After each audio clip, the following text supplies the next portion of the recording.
VCY America presents Crosstalk, a nationwide call-in program discussing issues that have an effect on our families, our communities, our churches, our nation, and our world. Crosstalk, an opportunity for you to voice your concerns for biblical principles. And now live by satellite and around the world on the internet at vcyamerica.org. Here is today's Crosstalk. And friends, thank you for joining us today on Crosstalk. We've got a stem winder of a topic today.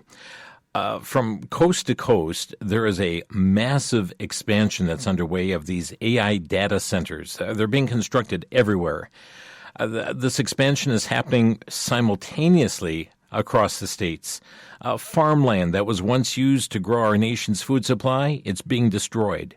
Green spaces that have caused individuals to move to a rural area or to a particular location, they're now being overrun with dirt and concrete and nonstop construction and noise. I mean, the demand for electricity and resources is staggering. And according to our guests, the purpose of these centers, and we're going to delve into this further, is to collect and store every single piece of information that makes up human society, including your biometrics, your daily actions, even your bank account transactions. So what can you do?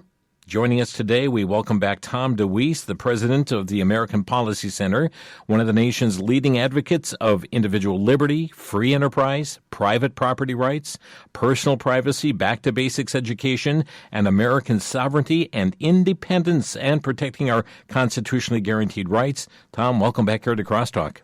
Good to be with you, Jim. Thanks so much. So, Tom, is making headlines all across this country, the construction of these AI data centers, and we'll talk about purposes and so on, but just give us an idea of the size and the scope of these centers. I mean, my jaw dropped, for instance, when you revealed alone what's going on in the state of Virginia.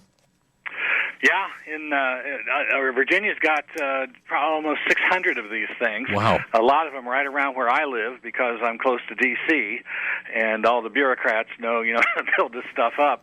And we had one, just over the neighboring county, the battlefield over there, the Manassas battlefield, which is a very, very historic area. And they had it set up that they were going to put a data center right on the edge of that. It was going to be the largest data center complex in the country at that time. And, the people got so upset. I mean, you just imagine, you go to this precious ground to view the history there and everything, and then you've got this monster, huge building, and there are some very close to it right now.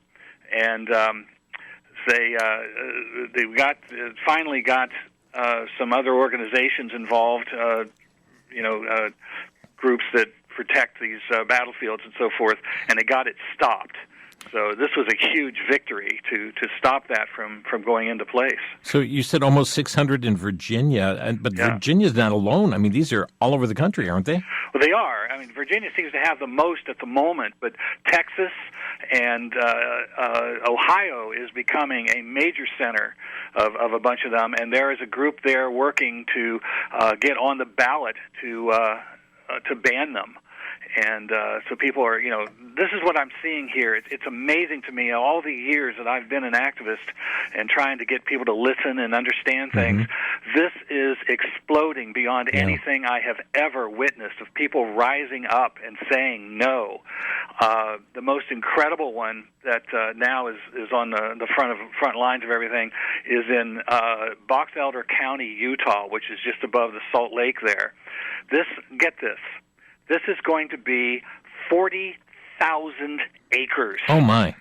And it's a whole complex there, but that's 2.5 times the size of Manhattan. And the energy that it will use will be more than the state of Utah uses statewide. Oh, wow.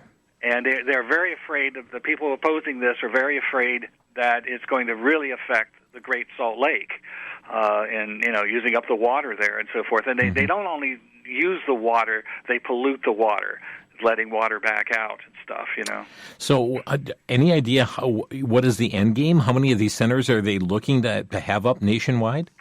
I saw the number 5,300. Wow. I'm not sure. I know because these are going up worldwide. And so maybe that was a worldwide number, Okay. but it's moving very rapidly into that direction. Okay, and Tom, we've got so much to break down here, and we really have to understand why all of these centers. What is the purpose behind these centers? What is the end game as far as what these centers are going to be doing?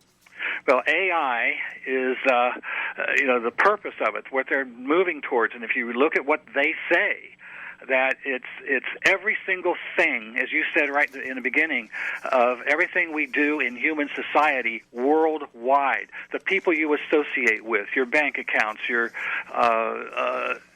what you buy, what you eat, how you travel, all of those kind of things are being put into data banks. You'll probably get, every person will probably have their own file there. They talk about, for example, in China right now, they've been doing this for a long time. They've taken big cities in China and they've divided them up with fences. And now if you want to just go across town, you come up to one of these gates and you have a chip. And that chip contains every single thing about you, mainly do you comply with the communist thing. And if you don't comply, the door won't open. You can't get through.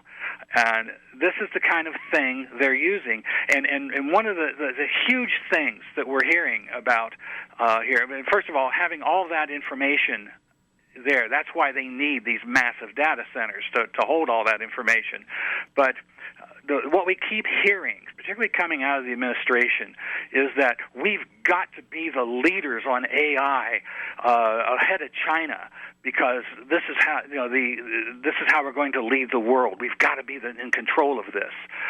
And I'll tell you, my response to that is, if you have every single thing about every individual in your country, our privacy is gone, our property is gone, everything that should be what we're fighting for in the first place, our liberties, then China has massive hackers, and that gives them the opportunity. If we've already gathered all that information, that gives them power. If we don't do that, if we don't gather all that information, that weakens China. Wow. Wow.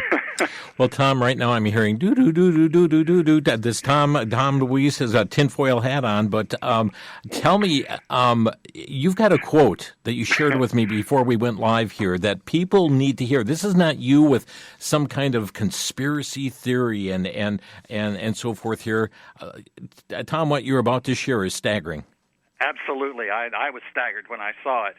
And as I said to you, all these years that I've been trying to warn people about all these things going on, and they keep calling me a conspiracy theorist, and I keep saying, I only quote them. I'm not creative enough to make this stuff up. Mm-hmm. Well, here it is. Larry Ellison, the founder of Oracle, which, by the way, just sent out letters to its employees, to 30,000 of them are going to lose their jobs, and the money that they're going to save in payroll they're going to use to build data centers. Wow. He said this: a vast AI-fueled surveillance system can ensure citizens will be on their best behavior. Wow. And we're talking about now we've got cameras everywhere today, mm-hmm. but the AI improved cameras can now do facial recognition. They can watch who you're associating with, where you go, what stores you go into, all that kind of stuff. This is all the kind of tools, the weapons that they're going to use to make sure you're on your best behavior. How dare they? And what's amazing about this, Tom, is even inside stores there are cameras, and that information is collected. Even I believe I've seen through the years stories of corporations that have cameras depicting people taking their product off their shelf, that they can observe people's reactions and everything else with it as well. I mean, it's outrageous to see the matter of privacy that is completely gone with this, and when you share the extent, and when Larry Ellison's saying that this is going to put everybody on good behavior, I harken back to a couple decades ago when we were talking about Big Brother. Tom, this is Big Brother like we've never seen before. Oh, absolutely. I mean, Hitler and Stalin would have been so envious of all of this, that to have this. But, yeah, you have every single thing. I mean, sitting there in front of your television set, there are people who are fully aware that there are microphones, cameras, things like that. You sit there talking about something, all of a sudden an ad pops up, about what you're talking about. People are talking about that a lot. One of the things they're talking about here, I just read this the other day, is that some of the AI programs looking at what's happening will look at potential crime. This person is doing this or acting this way. They could be planning a potential crime or something. They have now in cars that are watching your eyes. And if your eyes divert from the highway, it'll say, pull over, you've diverted. Wow. This kind of stuff is now invading every area of our lives. Yeah. Okay, so we're talking about the collection of all this information. Again, we're talking about people's biometric information, correct? Yes. Text, post, your social media accounts. I mean, all these pictures people are putting up on social media and so forth, and all their postings and about the foods they like and don't like, and here's where I am now, and here's my child doing this. All of that's going to be contained, all that information stored, correct? Exactly, yeah. And and again, as I said, the people that you associate with, where you go, what you do, and what are your political beliefs? Wow. That's one of China's biggest weapons. Yep. But it's coming here. We've already had banks that have refused accounts for conservative organizations. And this sort of thing. So this is what they're moving towards. It is total control, and that's why these massive data centers are necessary to contain all that information. So they've got it all on you, and that'll include your health. When you go to the doctors, already, we have these pages where everything the doctor puts in about you is there online. And all of that can be accessed, so people will know every single thing about you. It's called EHR, Electronic Health Records, and it's all there, bank transactions. It's massive. And friends, that's what's important to understand, the purpose for these centers. Now, talking more about these centers, Tom, there is some massive amounts of land required, is there not? Well, yeah, as I mentioned, the one in Utah, it's 40,000 acres. There is one in Indiana being planned by Amazon that will use the equivalent in electricity of 1 million homes. How in the world can you expect, building all these different data centers using that kind of energy, that we would have any electric grid for anything? And then you talk about we mentioned earlier about the need that we're short of homes and so forth. And of course, what their goal is, if you look at what we've talked about on the Wildlands or the 15-minute cities and smart growth and all of that, all moving people out of the rural areas, not having suburbs in the community because you have to drive, and that would hurt the environment, driving your car. So moving into the center of the city where you have massive high-rises where everybody's going to live. And they're telling us now, they're using that now as saying that, we've got to make things more affordable, and this is our goal here. That's all we're doing. Tom DeWeese with us here today, and friends, there's more. We're going to be talking about food supply being impacted by this as well. Back in 1 minute, you're listening to Crosstalk. Back to Genesis with Dr. John Morris, scientist and author with the Institute for Creation Research. Dr. Morris, are evolutionists still looking for the missing link? Actually, Chris, missing links are everywhere in the fossil record. Now, evolutionists say that all animals came from a common ancestor, yet these ancestors are missing, and the links between any two basic categories are missing. Missing links are still missing. Evolutionists used to admit that the missing links were a problem, but now they seem just to have stopped talking about them. They now propose the concept of punctuated equilibrium, which says that evolution went in spurts in the past. It went so fast that it left no transitional forms. I think the missing links will forever be missing because they never existed. God created each basic category as that category. They may have adapted to different conditions, but the basic categories got here separately. They were created back in Genesis. For more on Genesis, visit us on the web at icr.org.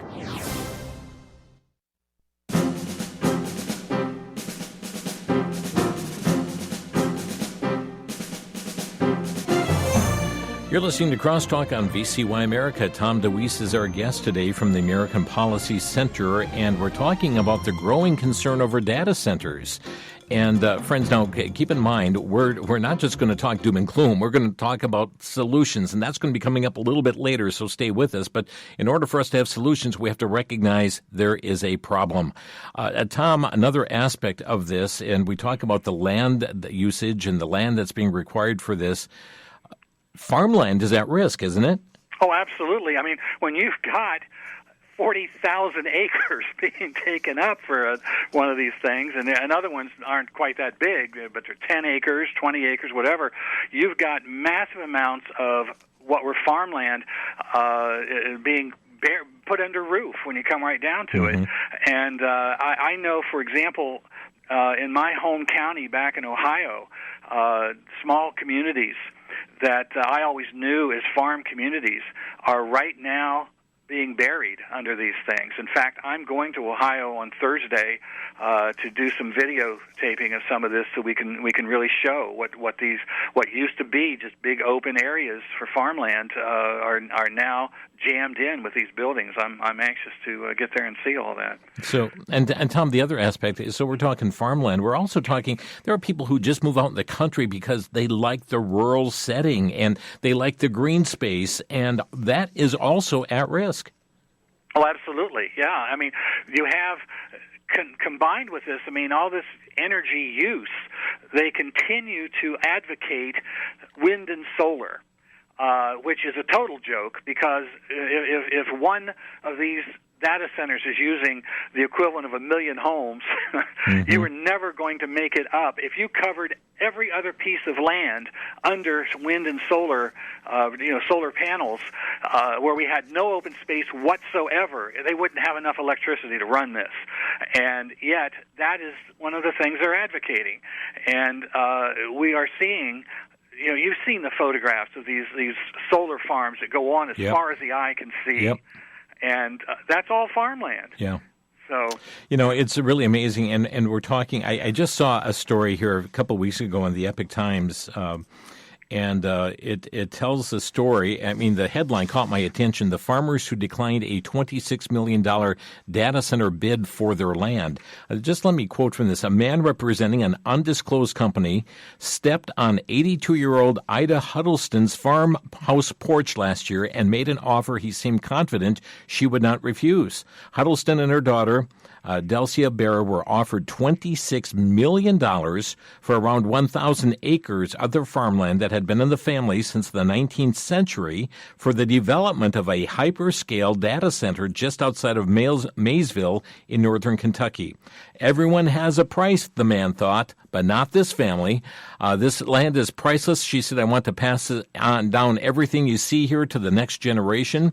They have farmed this, Tom, for more than 200 years. She said, over generations, they have raised cattle. They have grown soybeans. They have planted corn on their 1,200-acre property outside of Maysville. When jobs disappeared and families lined up for food during the Great Depression, they grew wheat. And goes on to tell their story on here. And Huddleston called the offer she received a scam, talked about harassment and bullying with repeated offers, all of which the family has turned down. But it just doesn't stop, Tom, in which they continue on and on to pester and try to manipulate and purchase, precious farmland from families like this. Absolutely. I mean, they're fantastic that they have stood up like that. But farmers all over this country are being intimidated like that. We've actually lost thousands of farmers who've gone out of business with the all of the policies, the sustainable policies that they're forced to use to grow the crops, which raises the costs, and less crops. They'll tell them you can't use that the whole farm. You've got to have open space. You got to have this. You got to have that, and they go out of going out of business. Now along comes these guys whether it's trying to build the solar farms or it's the ones building the data centers, and offering them these incredible amounts of money. Well, you can imagine the pressure the farmers are under. Yep. They're desperate. They're running out of money. They're going out of business, and they're intimidated by this, and a lot of them can't say no.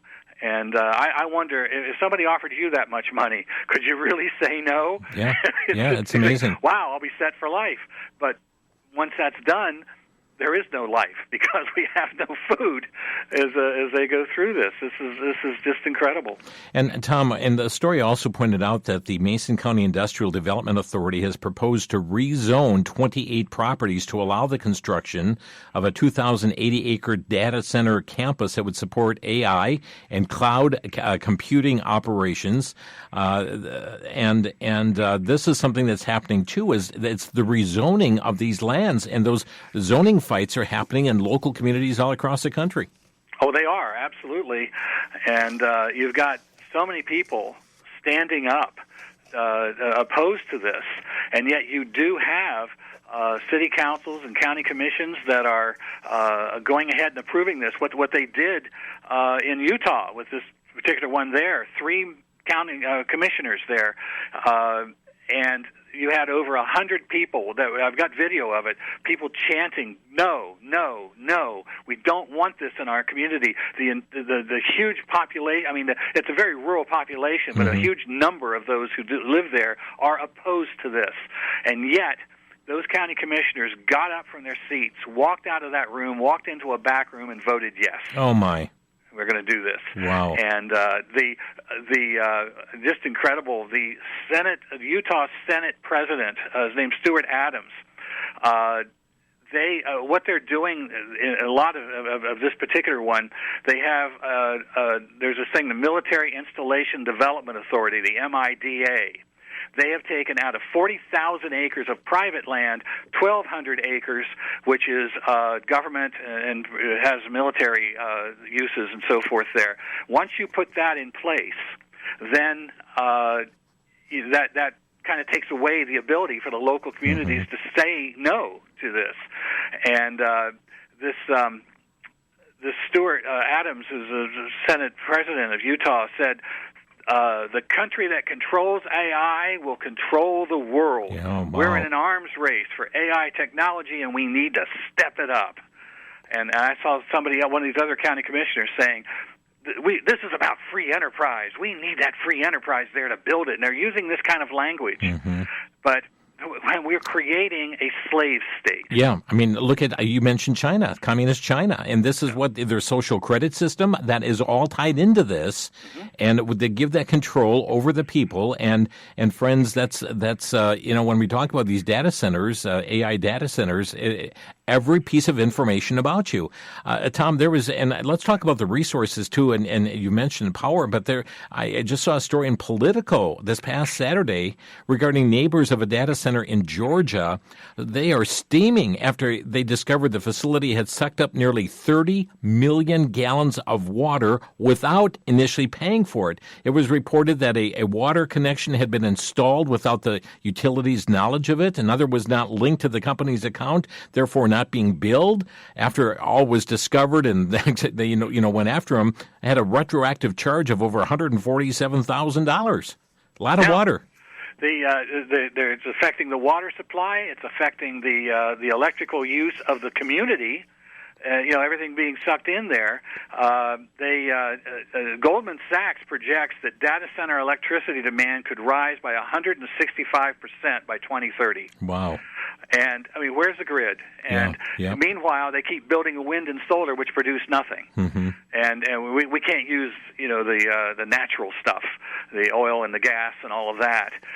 But this one in Utah, Kevin O'Leary has said, "Oh no, we're not even going to use that. We're not going to use any water. It's not going to hurt anything."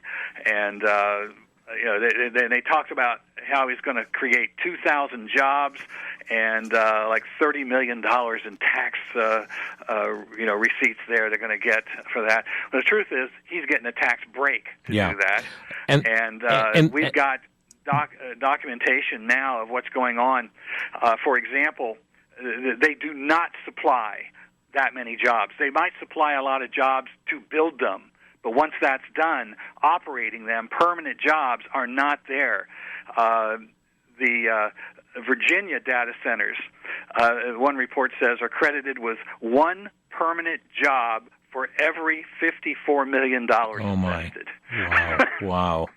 And you mentioned about, the job promise, but also they talk about the tax revenue, and I see that there are many communities, even states, that are opening up their arms. Yeah, come here. Epoch Times just reported that Kentucky has courted these centers in with a 50-year sales tax exemption on their equipment. Yeah. Well, this is what we run into. Local officials are, just like I was talking about the farmers being intimidated and pressured, so are they. And they are promised by these companies that you're going to get this massive amount of money coming in to use for, your community. You can build parks, you can build, new things you need, fix the roads, whatever. And there are going to be all these jobs and all this tax money. And if the truth is, none of that is true. It has not proven to be true with any of these things. They hardly have anybody working in them once they're set up. Tom, one other thing, too, and there are many concerned by the escalating utility rates, shrinking farmland, noise pollution, air quality impact, water consumption, and you mentioned water contamination. But I've also seen local stories on the news with nearby neighbors who are hearing this constant hum that is quite annoying. And I see, and I've read new media accounts from different places of the country, this constant low-frequency hum from the transformers, the cooling systems, the high-voltage equipment. Yeah, I've seen some of those videos and heard it. People standing outside of it with recording it and bringing that in. And imagine living next door to that. I read one story of a family that was 400 yards away from where they're going to build this massive thing. That's why they were opposed to it. Can you imagine? Right. Where you used to have wonderful land to look out over and everything, and all of a sudden it's gone. Big buildings, and you can drive around your own community now in a lot of places around the country and see these huge buildings, and this is what they are. And the other thing that they're doing, they are causing warming of their surrounding areas. One report was as much as 9.1 degrees Celsius raising the thing. And I've been asking the question, where is the environmental movement? Yep. These people who for 30 years have been demanding massive open space. We can't use the land at all. We've got to keep that available for nature and the wild animals to run on and all of that. Our farmers have been told they've got to leave open space for that very use instead of having it for their cattle and their crops that they're growing. One reason they're losing money. Where is the environmental movement? This, to me, proves the absolute hypocrisy of the environmental movement, the Sierra Club, the Nature Conservancy, all these guys, that they, why aren't they leading the fight to stop this? If anything was a total disaster to the environment, this is it. And they're sitting there. I've started to see a few of them now starting to flutter a little bit, but for the most part, it's hypocrisy.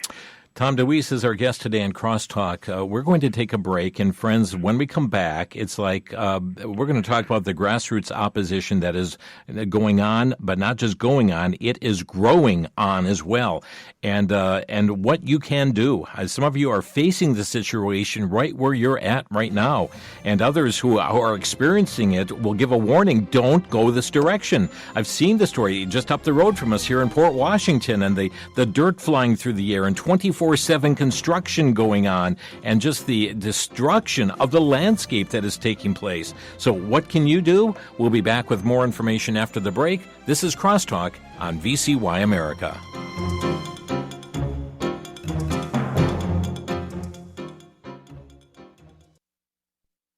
Crosstalk as we know it began airing in 1987. Good afternoon to you, Vic Eliason here.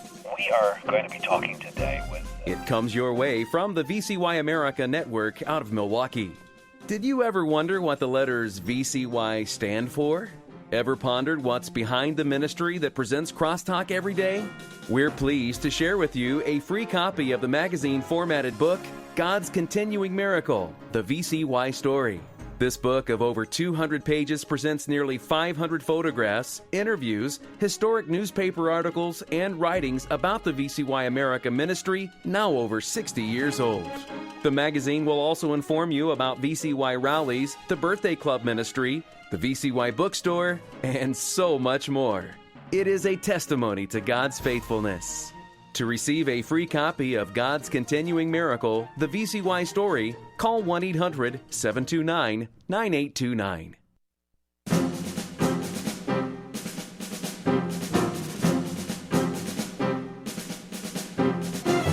This is Crosstalk on VCY America. We're talking about the growing concern over these data centers that are really littering the landscape across the United States of America. I mean, did you hear Tom talk about the multiple ones that are in almost 600 just in the state of Virginia, Texas, and Ohio going rampant with these, and all across the nation and consuming huge swaths of land? One place in Utah, he mentioned 40,000 acres. Family farms are being pressured to sell out to them and to put in these data centers. And again, the concerns of the strain upon the utilities, and taking the farmland that was used to grow our food, the noise pollution from these, the way that these impact the air quality and the water quality as well, their consumption of the water plus the contamination.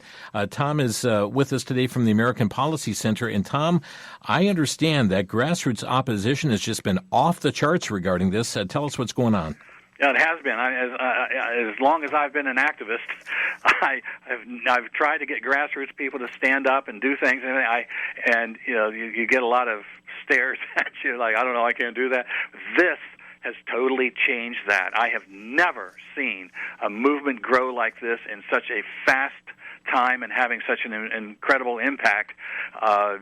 The reports I'm getting are 50% of the planned data centers at this point are on hold. Wow. And as local officials and so forth are looking at them because they're feeling that opposition, hundreds of people are gathering in city councils and standing up against them. We've got in Ohio, we've got a group that's working to get it on the ballot to ban it there. You've had the same thing happening in Wisconsin, in Maine. Those are some of the first states to stand up and take that kind of action. We've got the Culpeper, Virginia, has a new group. What's happening is the character, the culture of these rural communities is being destroyed. Arizona has a grassroots activist created called No Desert Data. Can you imagine all the water they use? They're trying to put these in the desert. Wow! Wow!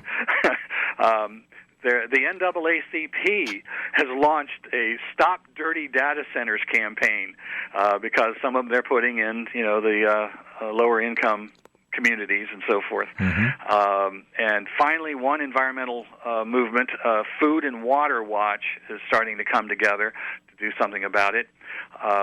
So those are growing.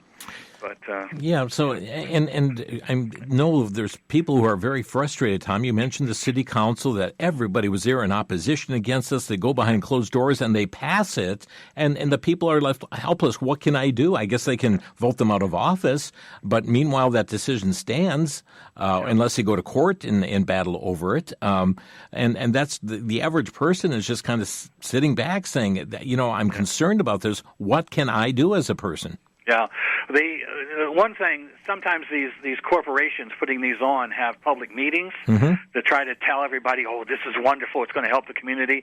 Get your facts together. That's number one. It's always the first thing to do is research and know all this information we're putting out here today. It's all there. Go to my website and get it. We're working on building a page on our website that's totally devoted to data centers and gathering information across the country to so you can look and see what others are doing, what they're doing on it on. But that's the first thing. And go to those meetings and publicly challenge them and show that they are lying, that none of anything they're saying is happening anywhere.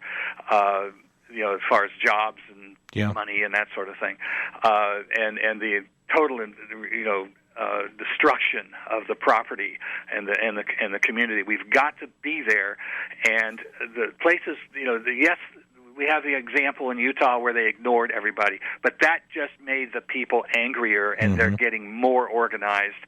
And one of the things you have to do when this happens, these officials, whether they're state or local, they can't stand the spotlight on them. So put the spotlight on them, name them, and get a communication system going out to everybody in the community. Here's what's coming here. Here's what's going to happen to your land, to your quality of life, and name those officials who are saying this.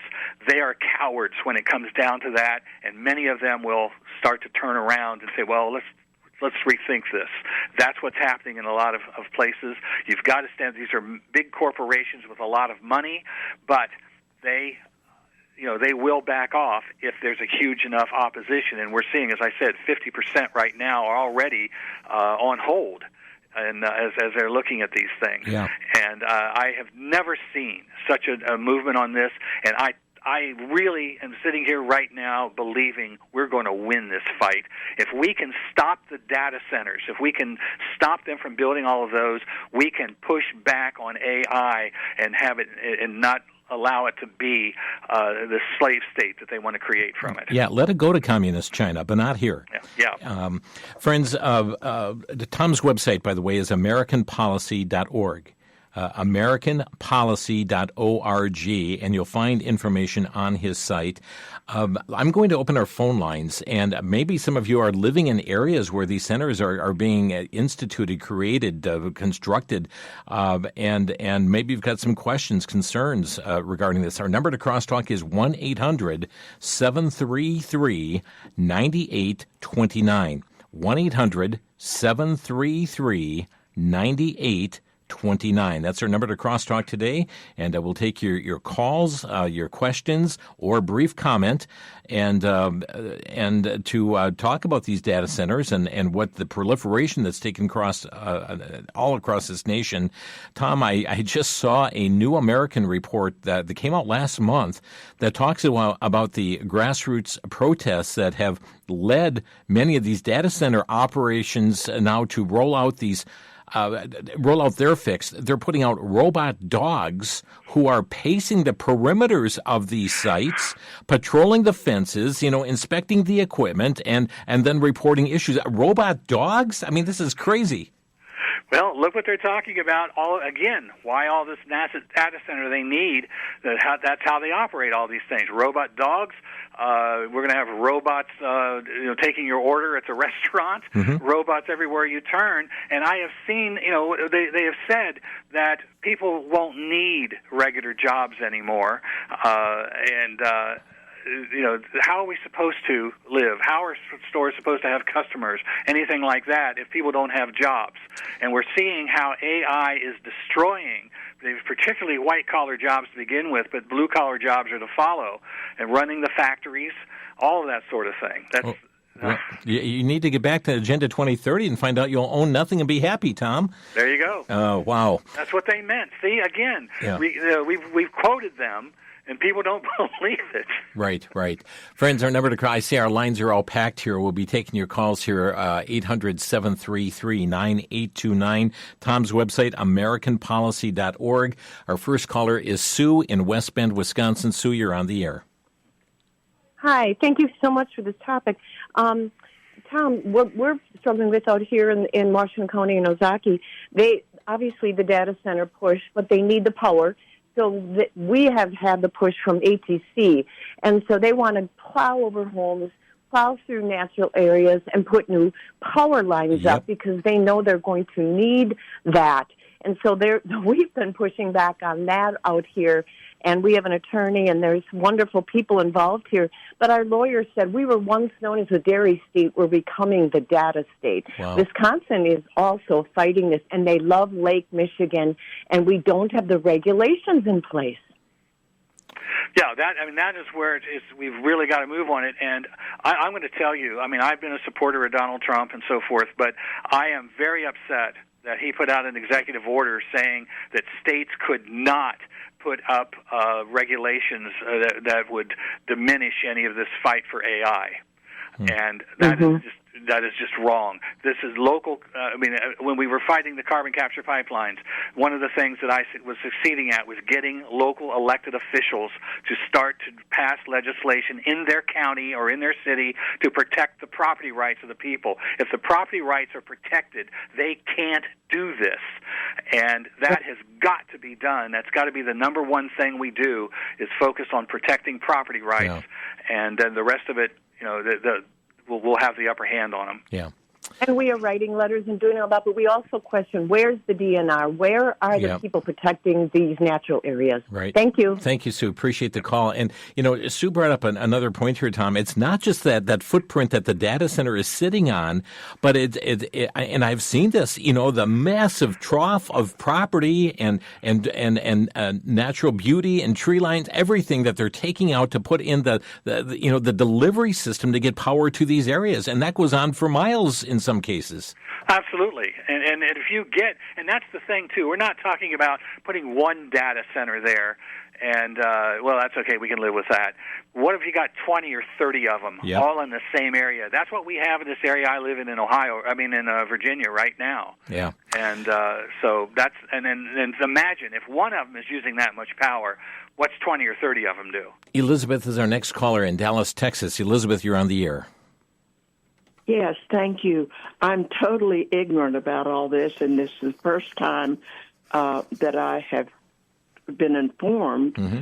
And I just remember that a lot of talk is going around that Governor Abbott in Texas is allowing a lot of these data centers. So all of us that are in Texas, don't we need to let Abbott know we don't want this?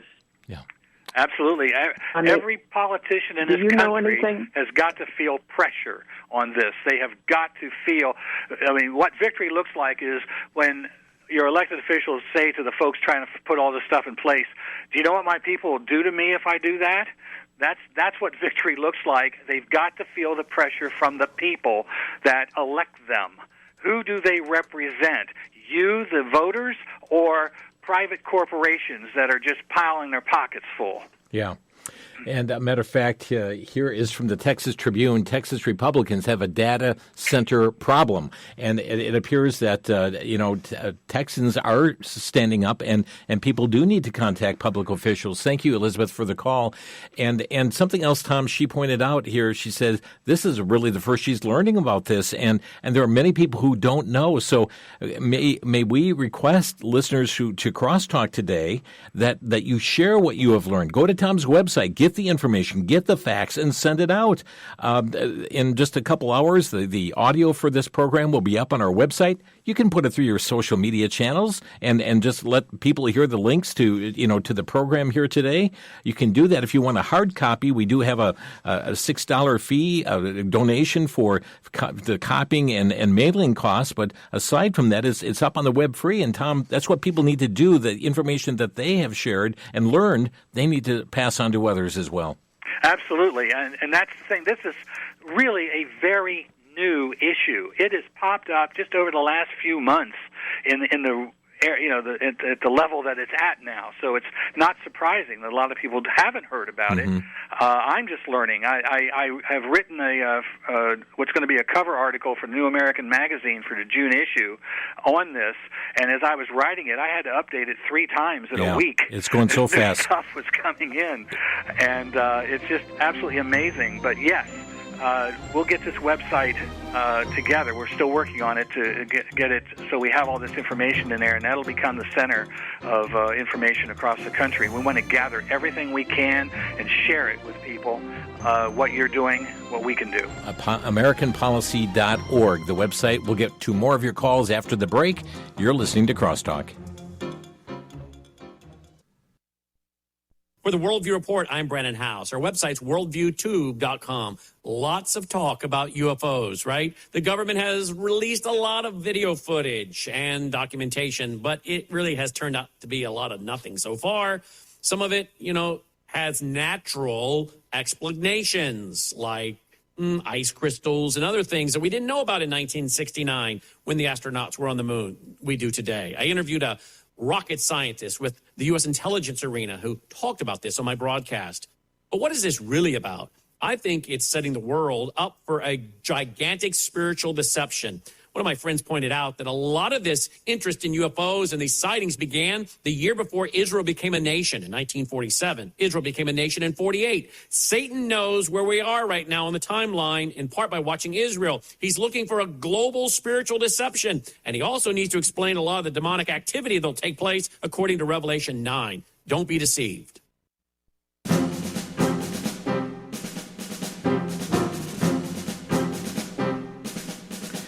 Again, the website for our guest, AmericanPolicy.org. We're talking about these data centers, and Tom is writing a cover story here for the New American he mentioned.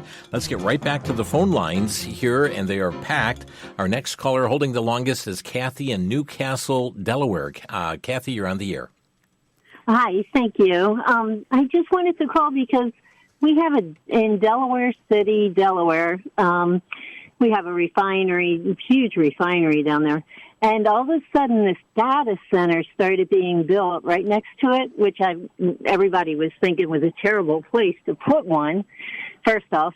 And then they shut down major roads. People were so inconvenienced. Mm-hmm. Nobody knew what was going on. Our electric bills doubled. And they went gung-ho for a few months. And now, all of a sudden, everything stopped. Yeah. And I'm just wondering if you knew anything about that one. Okay, thank you. They stopped building? Yeah. Is that what you're saying? Right. They stopped moving forward. Maybe there's a lawsuit or something? Yeah. It's possible that it could be that. It could just be they felt massive pressure from people. That has happened around the country. Ones that were already in. Now that one's it seemed like it was along the way pretty well, but still, I've seen others stopping because of this.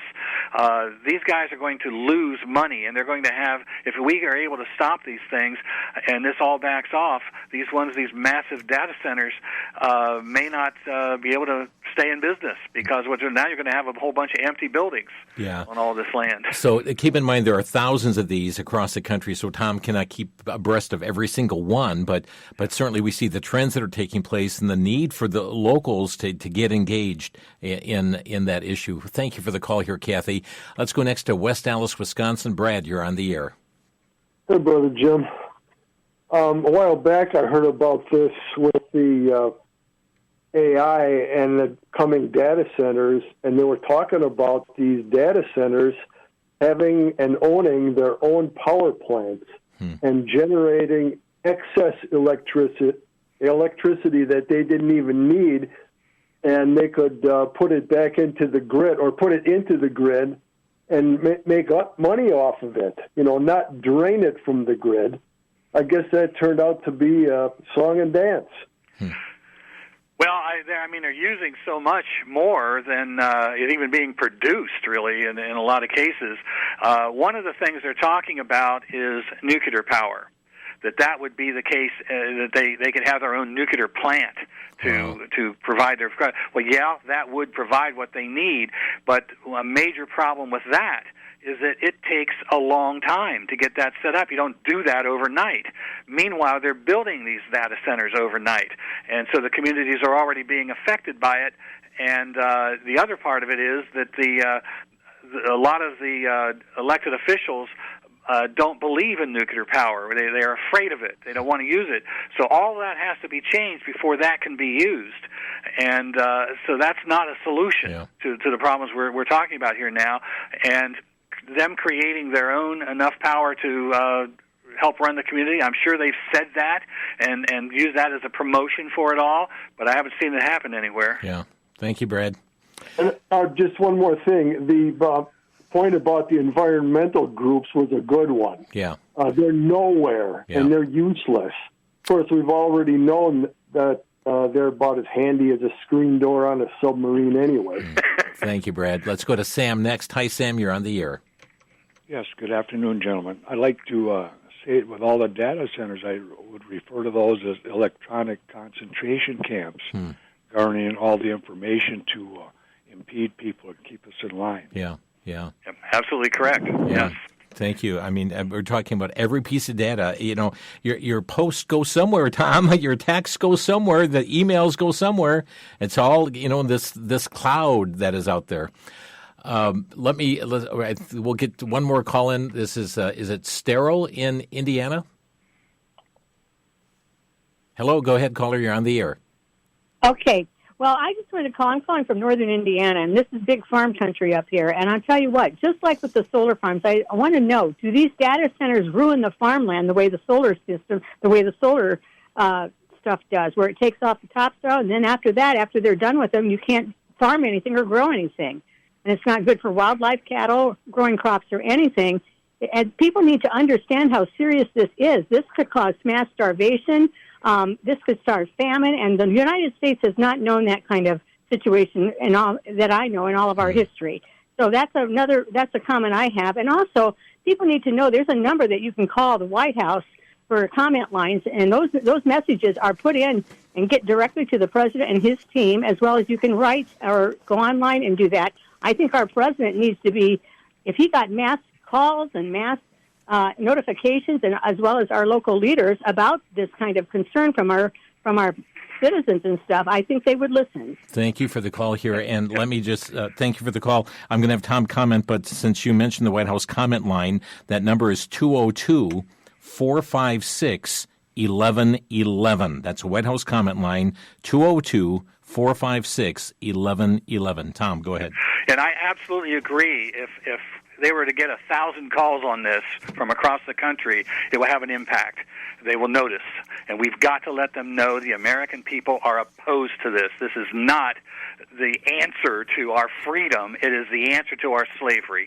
And we have got to get that message out. And, we've got every elected official in the country needs to know they don't want to touch this issue. She talked about the wind farms, Tom. Does this destroy the soil? Absolutely it does. Yeah, absolutely. And then you're talking about a building here, and that's pretty permanent. Right. It's more permanent than the solar panels. Right. And the open space is gone. And where are you going to grow the crops if you do this? I guess that's another way to get us to eat those crickets, Tom. Again, your website, you've got information right now available there. I know you're going to dedicate more time and space to it, but people need to go there for info. We do have some of the original articles I've written on this are on our page, and very shortly I had a meeting yesterday on working to reorganize the website so we have a whole section on this and we can add stuff. Let me say one more thing. Our theme is closing here right now. Okay. But okay, we want to hear Tom DeWeese with us here today. Friends, a very real concern that is growing across the country. His website, AmericanPolicy.org. I'd like to hear that one more thing, Tom, but we're out of time. We'll have to have you back. Okay, great. Great. Thanks for being with us. And friends, again, Tom is not hopeless. I mean, he is saying, folks, we need to stand up and take a stand against that which is destroying so many communities. God bless you. Thanks for joining us on Crosstalk. You've been listening to Crosstalk via satellite and the internet from VCY America. Views expressed may or may not be those of this station. For a CD of today's program, send a donation of $6 or more to VCY Tape Ministry, 3434 West Kilbourne Avenue, Milwaukee, Wisconsin, 53208, or download by RSS or podcast from crosstalkamerica.com. And join us again for Crosstalk.